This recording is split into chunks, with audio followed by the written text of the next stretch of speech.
তো বন্ধুরা এই মুহূর্তে আবারও ফের ভারী বৃষ্টিপাতের সম্ভাবনা রয়েছে আজকের দিনকে মাঝরাতের বেলার দিকে। তো আজকের দিনকে মাঝরাতের বেলার দিকে কোন কোন এলাকার ক্ষেত্রে ভারী বৃষ্টিপাতের সম্ভাবনা রয়েছে, গতকালকের দিনকে মাঝরাতের বেলা থেকে আজকের দিনকে ভোরবেলা পর্যন্ত কিন্তু বন্ধুরা বেশ ভালোই ভারী এবং ঝড় লক্ষ্য করা যায়, ভারী বৃষ্টিপাত এবং একাধিক জেলার ক্ষেত্রে ঝড়ও লক্ষ্য করা যায়। তো কোন কোন এলাকার ক্ষেত্রে সেই সময় ঝড় যে বৃষ্টিপাত হয়েছিল এবং আজকের দিনের ক্ষেত্রে এবং আগামী কালকের দিনের ক্ষেত্রে কি সেই একই জায়গাগুলো ক্ষেত্রে আবারও ফের ঝড় এবং বৃষ্টিপাতের সম্ভাবনা রয়েছে, কি জানাচ্ছে আলিপুর আবহাওয়া দপ্তর, সম্পূর্ণ গোটা বিষয়টা আমরা আজকের এই ভিডিওতে লেটেস্ট এবং লাইভ আপডেটের মাধ্যমে আলোচনা করার চেষ্টা করব। আলিপুর আবহাওয়া দপ্তরের তরফ থেকে দেওয়া লেটেস্ট রিপোর্টটাও আমরা দেখে নেব। কাজেই আজকের এই ভিডিওটা অত্যন্ত বেশি গুরুত্বপূর্ণ হতে চলেছে। ভিডিওটা আপনি একদমই স্কিপ না করে শুরু থেকে শেষ পর্যন্ত দেখতে থাকবেন এবং এখনো পর্যন্ত যদি আপনি চ্যানেলটিকে সাবস্ক্রাইব না করে রাখেন তাহলে অবশ্যই সাবস্ক্রাইব করার সাথে সাথে অল নোটিফিকেশনটি অন করে রাখবেন এবং কমেন্ট বক্সে আপনি আপনার জেলার নামটা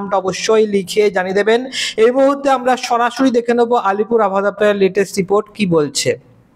তো অন স্ক্রিনে আপনারা যেটা দেখতে পাচ্ছেন এই মুহূর্তে কিন্তু বন্ধুরা আলিপুর আবহাওয়া দপ্তরের যে লেটেস্ট রিপোর্ট এসেছে তাতে করে গাঙ্গে পশ্চিমবঙ্গের দক্ষিণবঙ্গের দিকে যদি আমরা একটু নিচের দিকে আসি, এখানে দেখতে পাবেন যে আজকের দিনের ক্ষেত্রে হালকা থেকে মাঝারি বৃষ্টিপাতের সতর্কবার্তা দেওয়া হয়েছিল, কিন্তু কালকে 1 এপ্রিল থেকে কিন্তু কোনো রকম টাইপের সতর্কবার্তা নেই। দেখুন এখানটাই সমস্ত এলাকার ক্ষেত্রে কিন্তু ড্রাই ওয়েদার থাকবে, অর্থাৎ শুষ্ক আবহাওয়া থাকবে, কোনো রকম বৃষ্টিপাতের সম্ভাবনা সতর্কবার্তা দেওয়া হয়নি সমস্ত জেলার ক্ষেত্রে। কিন্তু বন্ধুরা এই মুহূর্তে আমরা দেখতে পাচ্ছি দক্ষিণবঙ্গের কোনো জেলার ক্ষেত্রে আগামী কালকের দিনকে ক্ষেত্রে বৃষ্টিপাতের সতর্কবার্তা নেই। তাহলে কোন জেলার ক্ষেত্রে আজকের দিনকে মাঝরাতের বেলা থেকে বৃষ্টিপাত হবে সেটা আমরা লাইভ আপডেটে দেখতে পাবো। তবে দেখুন এখানটায় আমরা কিন্তু কোনো রকম ঝড় বৃষ্টিপাতের সতর্কবার্তা দেখতে পাচ্ছি না।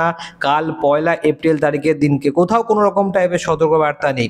এটা গোটা দক্ষিণবঙ্গের জেলাগুলো আপনারা নাম দেখতে পাচ্ছেন যে গোটা দক্ষিণবঙ্গের মধ্যে কোথাও কোনো রকম টাইপের সতর্কবার্তা দেওয়া হয়নি। এবারে আমরা উত্তরবঙ্গের লেটেস্ট রিপোর্টটা দেখে নেব। তো অন স্ক্রিনে আপনারা যেটা দেখতে পাচ্ছেন আমরা দক্ষিণবঙ্গের লেটেস্ট রিপোর্টের পর উত্তরবঙ্গের লেটেস্ট রিপোর্টটাও দেখতে পাচ্ছি, যেখানে উত্তরবঙ্গের ক্ষেত্রে দার্জিলিংয়ে হালকা থেকে মাঝারি বৃষ্টিপাতের সম্ভাবনা রয়েছে। তাছাড়া কোথাও বৃষ্টিপাতের সতর্কবার্তা দেওয়া হয়নি। এবং যদি আমরা নিচের দিকে আসি তাহলে দেখতে পাবেন যে এখানে সতর্কবার্তা যেখানে সেকশন রয়েছে সেই কলমের ক্ষেত্রেও কিন্তু কোনো রকম এখানে সতর্কবার্তা আগামী কালকের দিনকের জন্য দেওয়া হয়নি, কিন্তু পরশু দিনকের জন্য অর্থাৎ 2 তারিখের দিনকের জন্য কিন্তু একটুখানি হলুদ সতর্কবার্তা দেওয়া হয়েছে, যেখানে দার্জিলিং, জলপাইগুড়ি, কালিম্পং, আলিপুরদুয়ার এই জেলাগুলোর ক্ষেত্রে, কোচবিহার এলাকাগুলোর ক্ষেত্রে কিন্তু ঝড় বৃষ্টিপাতের সতর্কবার্তা দেওয়া হয়েছে। তো মোটামুটি এই ঝড় এবং বৃষ্টিপাতের সতর্কবার্তা উত্তরবঙ্গের ক্ষেত্রে জারি থাকলেও দক্ষিণবঙ্গের ক্ষেত্রে কিন্তু এই মুহূর্তে ঝড় বৃষ্টিপাতের সতর্কবার্তা নেই। এবারে আমরা সরাসরি চলে যাব আমরা লাইভ আপডেটের দিকে। তো অন স্ক্রিনে আপনারা যেটা দেখতে পাচ্ছেন আমরা লাইভ আপডেটে চলে এসেছি এবং লাইভ আপডেট এখানটা ক্লিয়ারলি বোঝা যাচ্ছে যে বাংলাদেশের দিকটায় কিন্তু এই মুহূর্তে বৃষ্টিপাত চলছে, যেখানে বাংলাদেশের ক্ষেত্রে ভারী বৃষ্টিপাত লক্ষ্য করা যাচ্ছে নবীগঞ্জ, মৌলিবাজার এই সমস্ত এলাকাগুলোর ক্ষেত্রে, কমালগঞ্জের আশেপাশের দিকটায় কিন্তু বন্ধুরা ভারী বৃষ্টিপাত দেখা যাচ্ছে, বালাগঞ্জের আশেপাশের দিকগুলোর ক্ষেত্রে, সিলেট লাগোয়া এলাকাগুলোর ক্ষেত্রে কিন্তু ভারী বৃষ্টিপাত দেখা যাচ্ছে। এবং যদি আমরা জুম আউট করি তাহলে দেখতে পাবেন যে শিলং লাগোয়া এবং আসামের গুয়াহাটির দিকগুলোর ক্ষেত্রে বৃষ্টিপাত দেখা যাচ্ছে। এবং রাত্রিবেলার দিনকে আজকের দিনকে কোন সময় বৃষ্টিপাতের সম্ভাবনা থাকবে। তো দেখুন আমরা চলে আসলাম লাইভ আপডেটে বজ্রবিদ্যুৎ সহ বৃষ্টিপাতের মোডে। এখান থেকে কিন্তু বন্ধুরা আমি আপনাদেরকে যেটা দেখাবো, তো ধীরে ধীরে ট্র্যাকটাকে চালিয়ে দিচ্ছি। দেখতে পাচ্ছেন সিলেট লাগোয়া এলাকাগুলোর ক্ষেত্রে বেশ ভালোই ভারী বৃষ্টিপাতের সম্ভাবনা রয়েছে। ঠিক রাত 12টা নাগাদ ব্যাপক আকারে ভারী বৃষ্টিপাত বিশ্বরামপুর, ছটাক বাজার, সিলেট এবং ছাড়খালি এবং জন্তিয়াপুর এই এলাকাগুলোর ক্ষেত্রে, ভোলাগঞ্জের আশেপাশের দিকগুলোর ক্ষেত্রে এখানটাই কিন্তু বন্ধুরা ভারী বৃষ্টিপাত আমরা দেখতে পাচ্ছি, যেখানে দাউকের আশেপাশের দিকে এখানে 40 মিলিমিটারের কাছাকাছি কিন্তু ভারী বৃষ্টিপাত আমরা এখানটায় লক্ষ্য করতে পারছি, যেখানে সিলেট লাগোয়া এলাকাগুলোর ক্ষেত্রে ভারী বৃষ্টিপাতের সম্ভাবনা থাকবে। এবং যদি আমরা জুম আউট করি তাহলে কিন্তু বন্ধুরা আমরা এখান থেকে ধীরে ধীরে ট্র্যাকটাকে চালিয়ে দেবো। সিলেট লাগোয়া এলাকাগুলোর ক্ষেত্রে বৃষ্টিপাতের সম্ভাবনা রয়েছে, মোটামুটি এখান থেকে ট্র্যাকটাকে চালিয়ে দিচ্ছি। শিলচরের দিকগুলোর ক্ষেত্রে বৃষ্টিপাতের সম্ভাবনা থাকবে। তো মোটামুটি মাঝরাতে বেলার দিকে সিলেটের ক্ষেত্রে কিন্তু ব্যাপক আকারে ভারী থেকে অতি ভারী বৃষ্টিপাতেরও সম্ভাবনা থাকবে। কিন্তু পশ্চিমবঙ্গের দক্ষিণবঙ্গের দিকে তাকালে আপনারা কিন্তু কালকের দিনকে ক্ষেত্রে বিন্দুমাত্র বৃষ্টিপাত দেখতে পাবেন না। বৃষ্টিপাতের সম্ভাবনা পশ্চিমবঙ্গের দক্ষিণবঙ্গের পাশাপাশি উত্তরবঙ্গের ক্ষেত্রেও কিন্তু একদম একদমই নেই।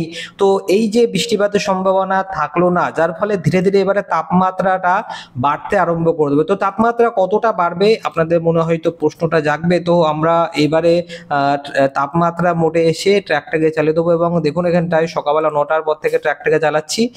বেশ ভালোই কিন্তু গরম পড়ার সম্ভাবনা রয়েছে এবং চলে আসবো 1টা কিংবা 2টো নাগাদ। তো দেখুন 1টা কিংবা 2টো নাগাদ পুরুলিয়ার আশেপাশের দিকে 38 ডিগ্রি টেম্পারেচার চলে যাবে, বাঁকুড়ার দিকে 39 ডিগ্রি, বর্ধমানে 38 ডিগ্রি, নদিয়ায় 37 ডিগ্রি, চন্দ্রনগরের দিকে 36 ডিগ্রি কাছাকাছি তাপমাত্রা থাকবে। কিন্তু লক্ষণীয় বিষয় এটা যে ঝাড়গ্রামের এলাকাগুলোর ক্ষেত্রে 40 ডিগ্রিটা পার করে ফেলছে। আপনারা দেখতে পাচ্ছেন 40 ডিগ্রির কাছাকাছি কিন্তু টেম্পারেচার আমরা দেখতে পাচ্ছি এখানটায়। 38 ডিগ্রি, 39 ডিগ্রি, তারপরে 40 ডিগ্রি কিন্তু তাপমাত্রা পৌঁছে যাবে। খড়গপুরের ক্ষেত্রেও 40 ডিগ্রি তাপমাত্রা পৌঁছে যাচ্ছে। আপনারা বুঝতে পারছেন তাহলে যে গরমটা কোন বিষয়ে পড়তে চলেছে এবং গরমটা কিন্তু বন্ধুরা ভয়ঙ্কর রূপ নিতে চলেছে এখানটায় ঝাড়গ্রাম এবং খড়গপুর লাগোয়া এলাকাগুলোর ক্ষেত্রে, গোয়ালটরের দিকগুলোর ক্ষেত্রে এবং গোপীনাথপুরের আশেপাশের দিকে, বেলদার দিকগুলোর ক্ষেত্রে কিন্তু মারাত্মক গরম পড়ার সম্ভাবনা রয়েছে। এবং যদি আমরা পুরুলিয়ার দিকটা দেখি, পুরুলিয়া বাঁকুড়া এলাকাগুলোর ক্ষেত্রেও প্রায় 39 ডিগ্রি সেন্টিগ্রেডের কাছাকাছি তাপমাত্রা থাকবে। বর্ধমানের দিকে